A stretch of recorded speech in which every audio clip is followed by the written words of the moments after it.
A'udzu billahi minasyaitonir rajim. Bismillahirrahmanirrahim. Alhamdulillah rabbil alamin.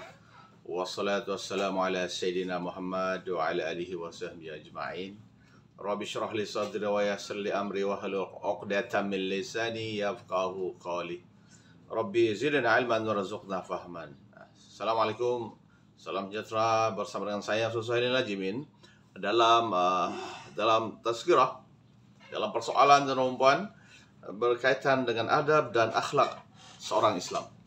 Apabila kita menjadi seorang Islam dan perempuan, kita mesti punya akhlak yang mulia. Bukan setakat kita mempunyai ilmu pengetahuan yang tinggi, mempunyai kelulusan yang tinggi, tetapi kita yang paling penting adalah akidah. Kita mesti akidah yang betul, akidah asli ahli sunnah wal jamaah yang dipegang oleh majoriti umat Islam. Pilih, bukan sekadar pilih, wajib ambil. Karena semua ini berdasarkan sumber dia adalah daripada Allah Subhanahu wa taala, bersumberkan Al-Qur'an Al-Karim. Kemudian bersandarkan semuanya bersandarkan kepada Rasulullah SAW, yang mana yang menerangkan segalanya adalah yang berkaitan dengan apa yang Rasulullah buat dan sebagainya adalah diterangkan oleh para ulama, diterangkan oleh para sahabat, ada juga asar sahabat, dan juga dijelaskan dengan terang oleh alim ulama, pakar dalam agama Islam ini. Dalam ilmu fiqh misalnya, ilmu fikih yang kita pegang itu adalah 4 mazhab, Syafi'i, Hambali, Maliki, dan Hanafi. Semua ini pakar tentang perempuan dalam ahli sunnah wal jamaah. Itulah yang kita kena pegang. Dan juga akidahnya disusun oleh Imam Maturidi dan juga Al-Asy'ari. Ingat semua tu. Masya Allah, amat lengkap. Dalam akhlak tu perempuan Rasulullah SAW menjelaskan dengan baik. Kemudian dijelaskan dengan jelas, dijelaskan lagi oleh para ulama dan perempuan. Sekarang kita tidak berjumpa dengan Rasulullah SAW. Adakah yang pernah berjumpa dengan Rasulullah SAW? Melainkan para sahabat. Yang berjumpa dengan Rasulullah SAW adalah dikenal sebagai sahabat. Masya Allah. Dan selepas 300, lepas kewafatan Rasulullah SAW, kemudian dengan sahabat, kemudian akan ada 3 generasi, yaitu tabi'in dan tabi'in. Subhanallah, Masya Allah. Mereka inilah yang mengumpul segala hadis sunnah Rasulullah SAW. Kemudian selepas itu berlaku perbalahan. Selepas tabi'in itu berlaku perbalahan macam-macam. Apatah lagi sampai kepada kita ini. Sampai kepada kita tuan-tuan, mustahil banyak sekali ilmu yang lari mananya yang kata ini bersandarkan kepada Rasulullah SAW. Kepada siapa? Melainkan para ulama ahli sunnah wal jamaah yang menerangkannya. Masya Allah, Masya Allah. Dan hari ini saya akan menerangkan tentang adab menjaga orang sakit ini. Orang sakit itu mesti ada orang sakit. Itulah sebab Rasulullah SAW sentiasa berdoa, Allahumma afini fi badini, Allahumma afini fi sam'i, Allahumma afini fi basri. Masya Allah. Orang-orang hebat seperti orang-orang hebat selepas kewafatan Rasulullah SAW. Dan para sahabat, ramai para sahabat dan perempuan di kalangan mereka ini yang tabib. Kemudian banyak ilmu lah. Sekarang zaman pandemik misalnya, penyakit pandemik teman-teman bukan pada masa sekarang, tapi pada masa lalu pun telah berlaku pandemik ini. Banjir teman-teman pada zaman Nabi Nuh. Selepas banjir, pasca banjir itu menyebabkan banyak penyakit-penyakit yang timbul. Percaya? Lihatlah. Tidak ada beza dunia dulu dan dunia sekarang. Sekarang apabila banjir berlaku dan perempuan akan berlaku, maka akan ada sakit. Maka ada menjaga orang sakit dari menurut Islam. Ya, yaitu tuntutan menjaga orang yang sakit dan perempuan. Islam telah menggariskan panduan-panduan yang banyak untuk ahli keluarga, untuk sahabat atau jiran tetangga untuk menjaga pesakit-pesakit ini. Bila ada yang pergi hospital, itu dikenali sebagai pesakit. Kita sakit, pergi hospital, itu namanya pesakit. Hukum menziarahi dan menjaga orang yang sakit adalah fardu kifayah. Itulah ada hospital, menjaga orang sakit. Bila sakit, pergi hospital lah, rumah sakit. Masya Allah. Di dalam Islam tentang perempuan, panduan dan adab menjaga orang sakit ini dibagikan kepada 3 aspek rohani. Perempuan menjaga orang sakit, yaitu dari aspek rohani memberi peringatan bahwa sakit adalah sebahagian daripada ujian Allah Subhanahu wa taala. Sakit perempuan datangnya dari Allah dan Allah akan tarik balik. Orang yang sakit perempuan dia mempunyai beberapa Allah akan, orang yang sakit ini Allah akan tarik daripadanya beberapa perkara. Itu diajar oleh Islam. Perkara yang pertama ialah tentang wajahnya. Dulunya ceria, sekarang murung. Boleh sakit kan? Dulunya kuat makan, sekarang makan itu ditarik. Dulu kuat minum minum yang bukan minum arak, minum dia boleh minum, sekarang minum itu pula ditarik. Dulunya badan sehat, Allah tarik dia punya kesehatan badan. Itulah yang Allah tarik bila orang sakit ini. Allahu Akbar, nauzubillah. Dan orang-orang yang dulunya kaya, bila sakit habis hartanya, teman-teman. Dulunya orang suka berdosa, teman-teman, punya bila sakit, teman-teman, dosanya itu kalau Islam Allah akan tarik. Pahalanya orang yang sakit ini, teman-teman, orang beriman ini, bila dia sakit, dia akan mengatakan ini ujian dari Allah Subhanahu wa taala. Sentiasa berzikir sebagaimana Nabi Ayub alaihissalam mengajari kita tentang sakit ini. Nabi Ayub, teman-teman, sentiasa berdoa kepada Allah, para nabi kan, para rasul, masya Allah.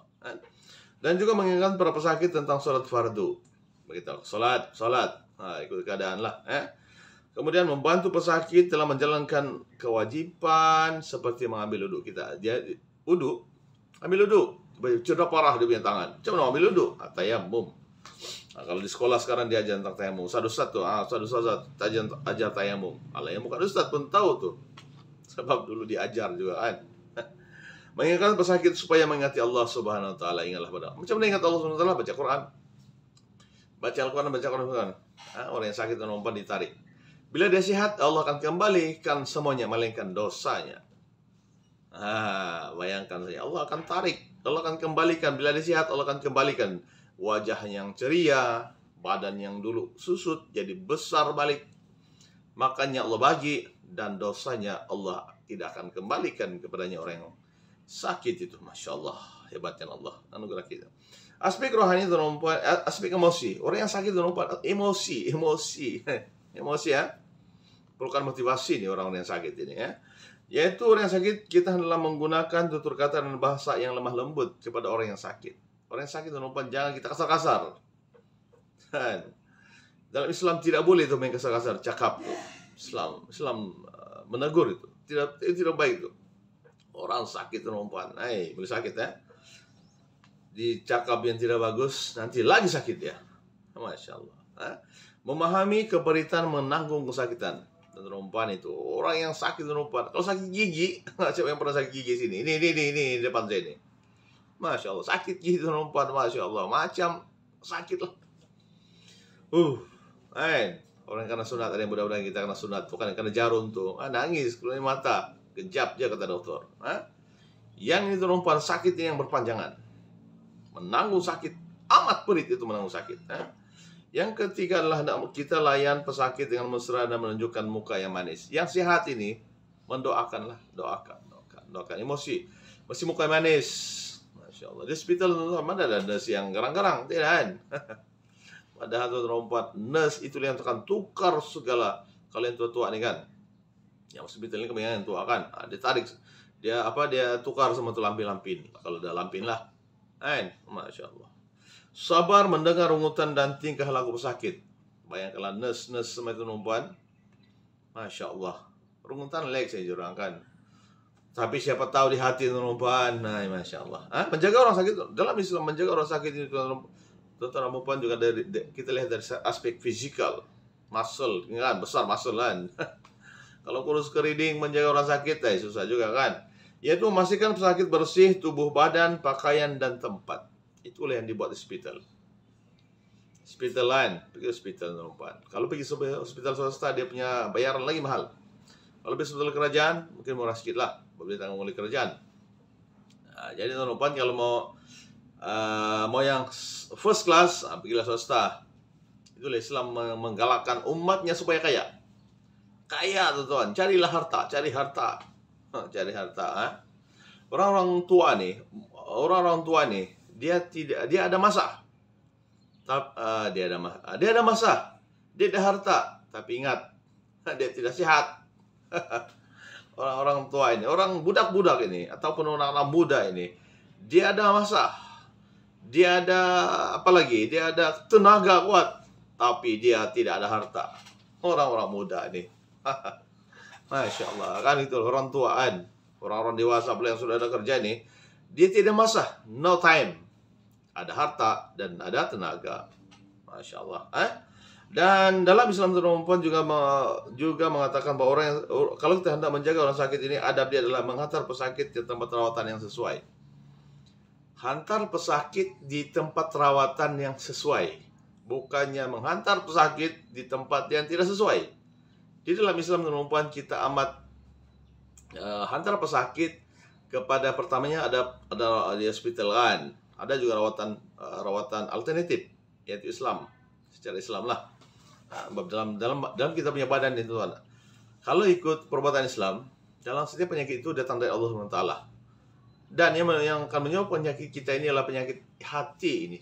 Bermula daripada hati ini. Hati kotor, penyakit pun senang masuk. Hati bersih, penyakit pun susah masuk. Betul? Betul kan? Dalam Islam adab kebersihan itu dijaga. Adab hati orang, adab orang kita jaga. Insya Allah hati kita akan menjadi bagus. Kan, Masya Allah, rajin baca Quran, rajin sholat, memohon ampun kepada Allah SWT, semuanya itu adalah adab-adab yang bagus kepada Tuhannya. Dan mengingatkan pesakit supaya sentiasa makan obat. Macam yang tadi itu rawatan kena ikutlah. Kalau macam pening-pening kepala, jumpa dengan dokter kepala. Saya pening kepalaan. Kalau yang ada penyakit berjangkit, jumpa dengan pakar. Jangan lupa, nanti tersalah pula. Maka jika karena bagi obat, makan obat. Obat Panadol makan. Sukatan yang betul. Mengikut jadwal. Kalau macam Panadol ya, maksud pening pelak kan Panadol. Bertanyalah tentang keperluan dan keinginan. Masya Allah. Itulah itu fisikal.